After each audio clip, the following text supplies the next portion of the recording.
tapi di dalam peperangan sebagian negara mungkin sudah menggunakan AI sebagai tools untuk mengurangi jumlah korban manusia. Artinya negara-negara yang ada setelah menggunakan AI, mereka melihat bahwa AI ini bisa digunakan untuk menyerang atau bertahan itu dari serangan-serangan.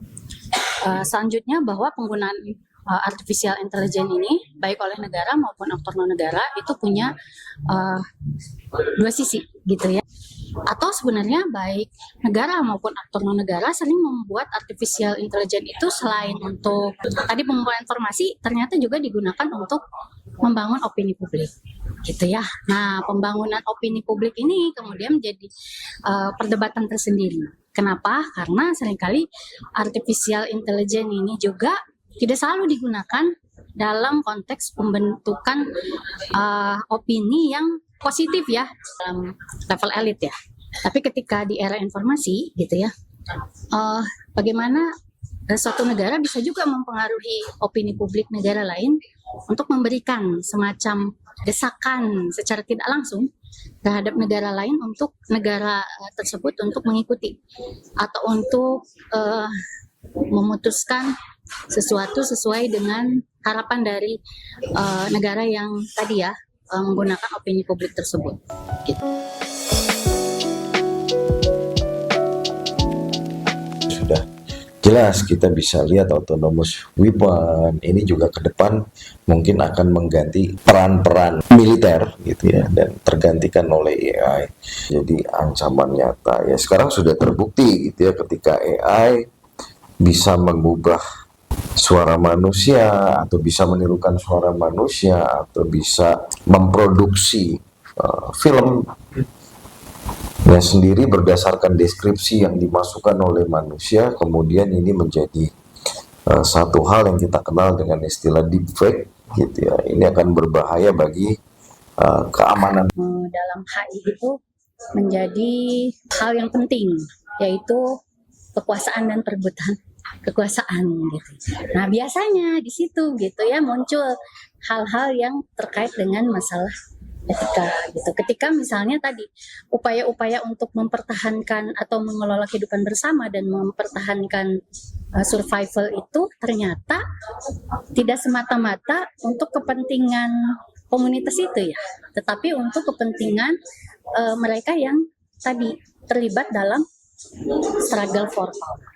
Dan saya ingin membahas sedikit tentang misalnya konsep yang diangkat oleh Michel Foucault, yang panoptikon itu ya. Tentu Foucault itu sebenarnya mengembangkan dan mengkritik apa yang sudah disampaikan oleh Jeremy Bentham tentang bagaimana kemudian untuk membuat tadi ya kehidupan bersama yang tertib gitu ya. Termasuk juga kan panoptikon itu sebenarnya merupakan metafor dalam konteks penjara ya, yang penjara yang kemudian ada menara pengawas gitu ya. Nah, menara pengawas itu diposisikan untuk bisa mengawasi seluruh penghuni penjara tersebut. Nah, tapi si penghuninya itu tidak selalu bisa tahu gitu ya. Walaupun ada misalnya lampu dan lain sebagainya di menara pengawas itu yang selalu berputar gitu ya, tapi sebenarnya mereka selalu merasa diawasi tanpa mereka juga benar-benar tahu sebenarnya siapa yang sedang mengawasi, sebenarnya ada enggak sih pengawas itu di sana gitu ya, atau hanya lampu-lampu aja yang kemudian bergerak gitu ya. Nah, itu sebenarnya metafor terhadap bagaimana kemudian masyarakat itu menciptakan sistem-sistem yang kemudian membuat anggota-anggota masyarakat itu merasa diawasi, kan seperti itu, kayak gitu ya. Nah, itu bisa apa aja, bisa norma sosial, bisa institusi juga dan lain sebagainya. Artificial intelligence itu kan sebenarnya membuat bagi saya itu mengkondisikan kita dalam apa yang disebut dengan global panoptikon. Ya sangat ketika si pihak yang kemudian memiliki kemampuan untuk kemudian mengembangkan teknologi artificial intelligence yang digunakan oleh masyarakat atau oleh negara-negara itu punya kuasa juga ya untuk kemudian mengendalikan kan gitu. Satu, informasi apa atau bagaimana informasi-informasi itu dapat mempengaruhi gitu ya, seperti itu. Selanjutnya konsekuensinya seperti apa? Tentu berarti kan tetap ya mereka yang tidak punya otoritas itu gitu ya berada dalam situasi di mana kita bisa dikendalikan kapan aja gitu kan, seperti itu.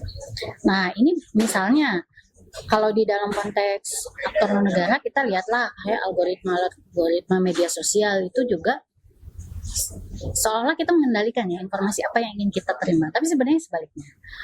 Kalau yang digunakan oleh negara, misalnya ada beberapa negara yang melakukan citizen surveillance gitu ya, sehingga termasuk kalau dulu Indonesia pernah misalnya pada zaman COVID itu menggunakan peduli lindungi ya gitu. Itu juga salah satu bentuk citizen surveillance meskipun dalam rangka kesehatan kan gitu ya. Nah, tapi bentuk-bentuk kayak itu tuh banyak. Ada negara-negara juga yang istilahnya mengembangkan teknologi citizen surveillance yang berdasarkan artificial intelligence gitu ya, seperti itu.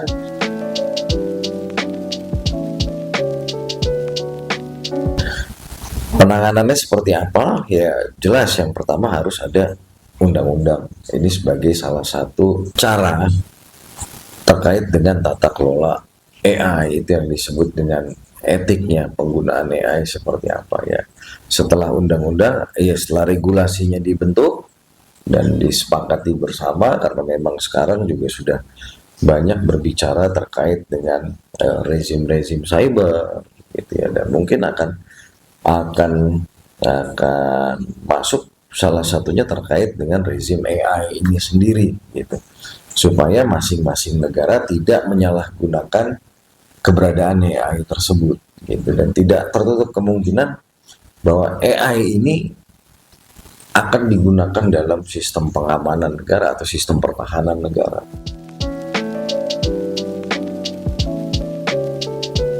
Oke ya, kalau potensinya sudah ada, kenapa tidak kita dibuat regulasi? Jangan sampai kita terlambat. Tadi ketika fenomena mendahului undang-undang atau fenomena mendahului regulasi, ini justru akan terjadi hal-hal yang tidak kita inginkan menjadi lebih besar lagi.